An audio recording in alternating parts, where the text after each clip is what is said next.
Welcome back to the channel, and today we're going to be looking at a football themed book. Ooh, fancy that. It's this. It says, well, it's called Football 1, the Ultimate Guide. I saw this in a charity shop and it automatically sort of grabbed me because I guess it looks like a sort of a jersey. The front cover is a jersey. It looks like one, it even feels like one. Don't know if you can see, it's like made out of like a weird, like a fabric. There's the spine. It's a DK, Dorling Kindersley book. I got it at a charity shop. It was a bargain, look, £1.50. It says children's fiction on it. It's not fiction, is it? It's blatantly non-fiction. It's a great book. It was £12.99 originally. It's a few years old. I think it was 2008. I'll double check that in a second.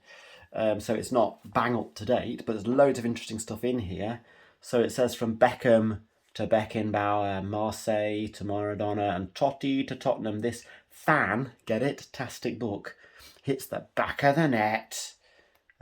Yes, so he dribbles, he shoots, he scores, miss out, and you'll be sick as a parrot. There's a bit of waffle on the back there, some sort of Chelsea goal celebration going on here, look. So it's a really nice book, and it's just unusual, it's a bit quirky. Let's have a look inside, shall we? So let's have a deep dive into this bad boy. There we go, there's some fans, and without fans, the game would be very different, wouldn't it? I think we can all agree. Well, you can see the stainage on the collar there, look. Probably been through a cup final or something. So there's Ronaldinho celebrating. So this book was published in 2008. Yeah, by Dorling Kindersley. There's various people there, look, who've been involved in producing this book, and here's who it's written by.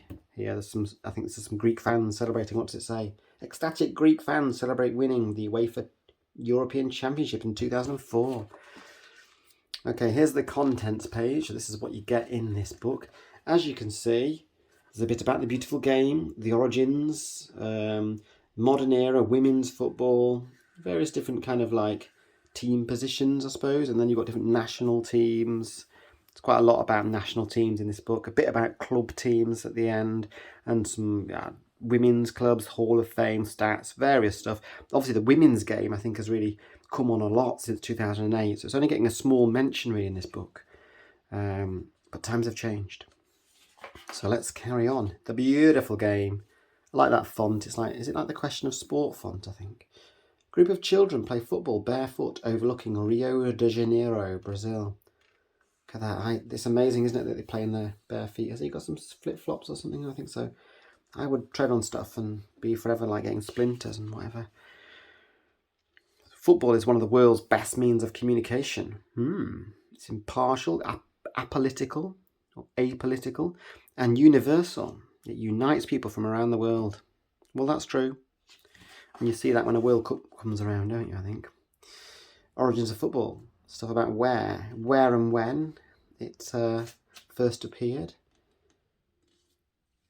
First game believed to involve players kicking a ball was an ancient Chinese game called Guju. More countries are members of FIFA than of the United Nations. Well, yes. What else can I pick out from this page? By 1881, some teams had begun to wear coordinated kits. Check them out. Long before the days of sponsorship.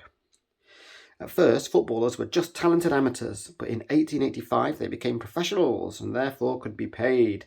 Organised leagues and cup competitions were formed and games attracted huge crowds.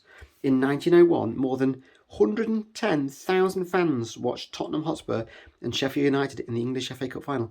I wonder where that was played. Somewhere that could hold 110,000 fans. I don't know. Right, and then we're on to the modern era. Look, it's kind of like showing you footballers through time, starting with the 1950s. Football fashions really began to take off. Lightweight shirt fabrics were introduced. Kit design became more colourful and daring, it says. 1880s, what happened there? Teams began to wear coordinated kits for the first time. They were usually long shorts with knee-length socks and knitted jerseys. The 1900s next. After 1901, players were allowed to show their knees, so shorts became shorter. There's a knee, look. Striped shirts with collars also became fashionable. And then the 1930s, during the 1930s, shorts became even shorter. You can see so much knee now. And also baggier. There was variation in kit style. I think it's fascinating how it's evolved like this. What are we on to? 1960s next. By the 1960s, boots as well as kits were much more lightweight. Surprisingly, during the 1960s, plain kits were fashionable as they showed up better under the floodlights. Yeah. In the 1970s, during the 1970s, teams began to assert their individuality with distinctive kits. They also began to realise the marketing potential of kit sponsorship and replica shirts. So that didn't happen until the 1970s, interestingly. Into the 1980s, check out that hair.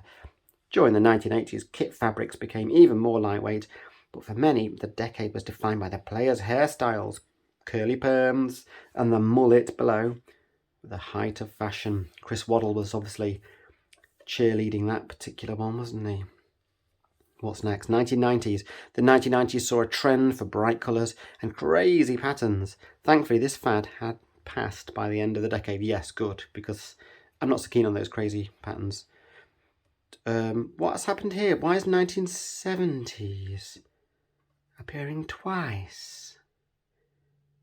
Is that meant to be there? I don't know what's happened there. Let's just read it anyway. We've already had the 1970s. In the 1970s, players began wearing numbers on their shawls. Although, with shorts this tiny, it's a wonder they found space. True. Right, we're on to, the 2000s now. Even in the 21st century, footballers still make some serious fashion mistakes. Cameroon's body-hugging one-piece kit in 2004 earned them a fine and a points deduction from FIFA. Gosh, didn't know that. And then in the 2000s, there's Beckham squatting in a surly fashion. In the 21st century, replica football kits and sponsorship deals are even bigger business. Most teams have at least 3 kits, which they change every season.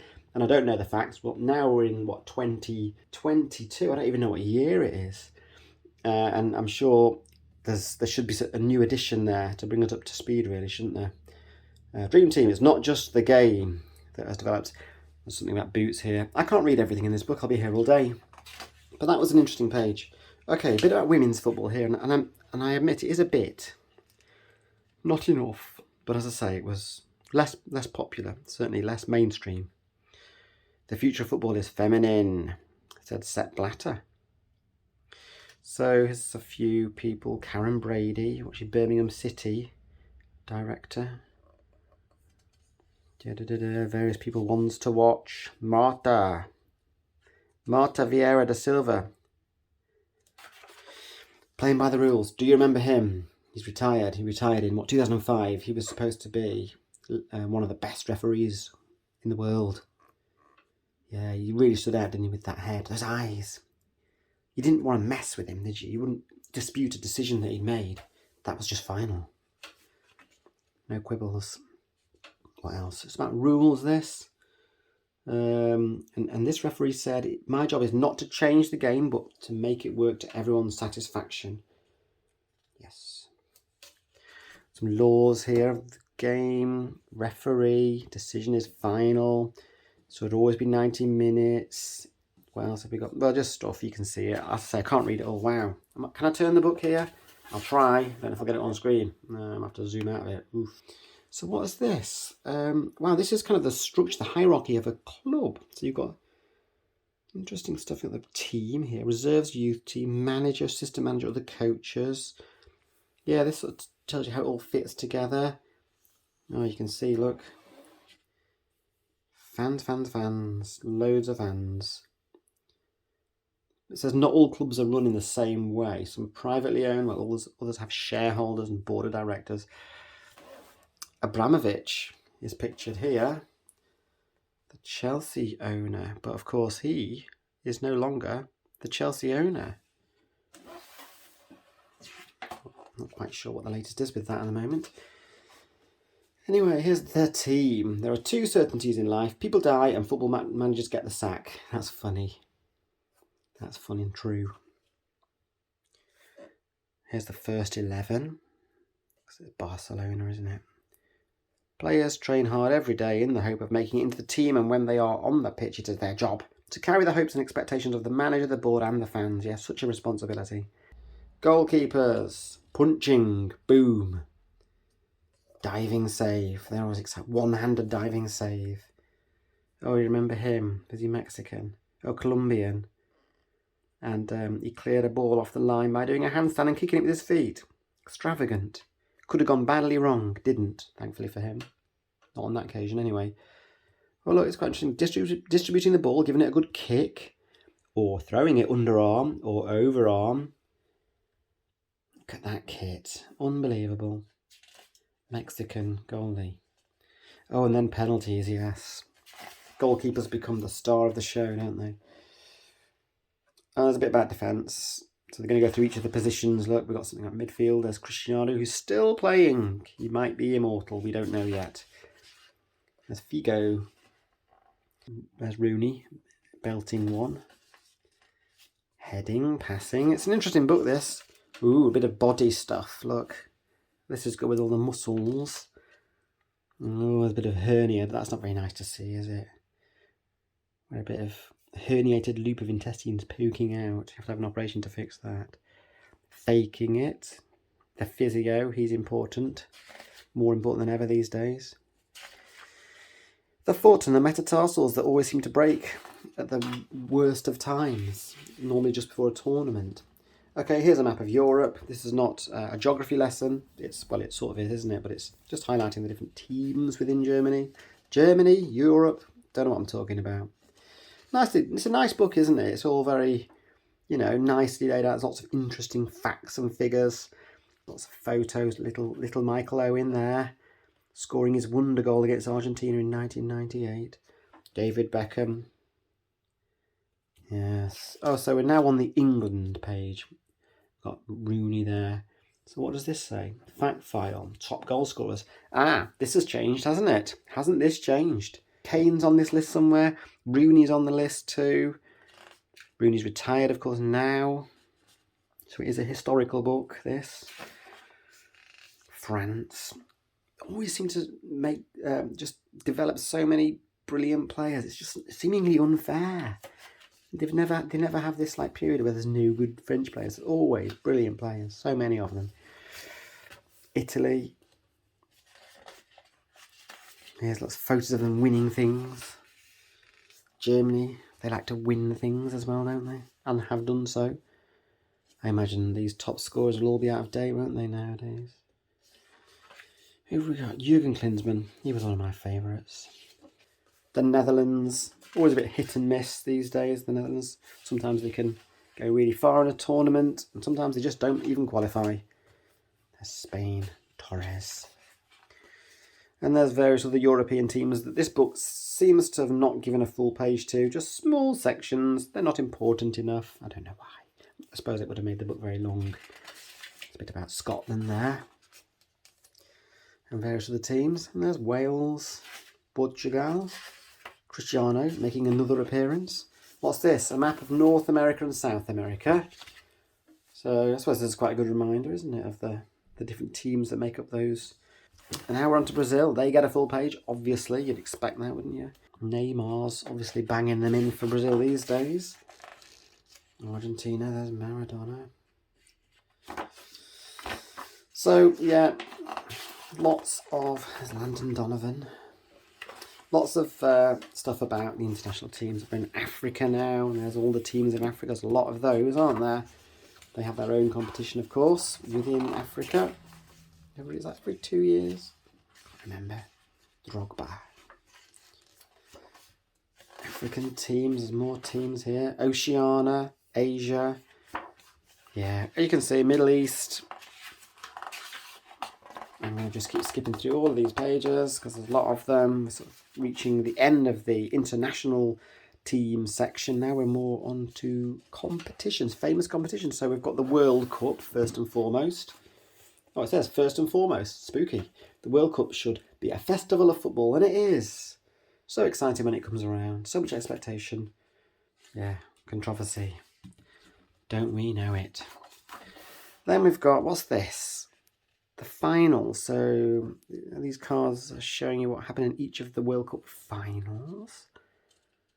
And what the final scores were. Okay, German skill. Germany are the most successful team in the European Championship. And did you know Oliver Bierhoff's 94th minute winner for Germany in the 1996 final was the first time a major international tournament was decided by a golden goal? Yes, they don't do that anymore. I think I remember watching that. It was a bit, oh, they won, sort of moment. Right, there's all the competitions, international competitions here. And women's soccer has gone through an unbelievable development in recent years, and that will continue, I am sure, and it has. Yes. Club football. Okay, now we're going to have a quick scoot through various club teams. UEFA Champions League and the UEFA Cup. They're the big leagues, aren't they? For club teams, and these other ones. Now we're on to English clubs. Well, again, we're not going to have time to focus on each of them. French clubs. There we go. Italian clubs. On we go. German clubs. So many clubs. Dutch clubs. Spanish clubs. More Ronaldinho. And European clubs. These are the sort of names you see in the UEFA Cup, don't you? Not so much in the Champions League. South America. So it's good, this, and it's not got, you know, it's got quite a lot in it, this book, hasn't it? It's got quite a broad, covers quite a broad range of football related stuff and trivia. Hall of Fame. Look at this. Roy Keane's made the Hall of Fame. Ian Rush as well. Eric Cantona. Yeah. Oh, it goes on. More in the Hall of Fame. What does it say about this? The cleverest do maths. The next best write books. Dancers are the cleverest with their feet. Next are footballers. Yes. Well, some of them are more clever with their feet than others, aren't they? But... Right. International stats. What's this? FIFA World Cup. These are winners, are they? Yeah, just sort of Brazil and Germany and stuff. Lots and lots of stats for those who like stats. Lists and stats. Stats and lists. Domestic stats. Domestic stats. Domestic stats. Stats. More stats. Stats and stats. Statty, statty, stats, stats, stats. He's gone for pages. I guess if you're the sort of person that has to pore over stats, brilliant. Here's a glossary of terms. So if you can't remember what the Golden Boot is, well, it's simply an award given to the top scoring player in a particular football competition. La-di-da. And look at that. That index. Tiny, tiny text. That is, I think, the tiniest text I've ever seen on an index. I'll get a magnifying glass out to read some of these. And some acknowledgements. Well, there we go. And then there's the Vector fans again. The end.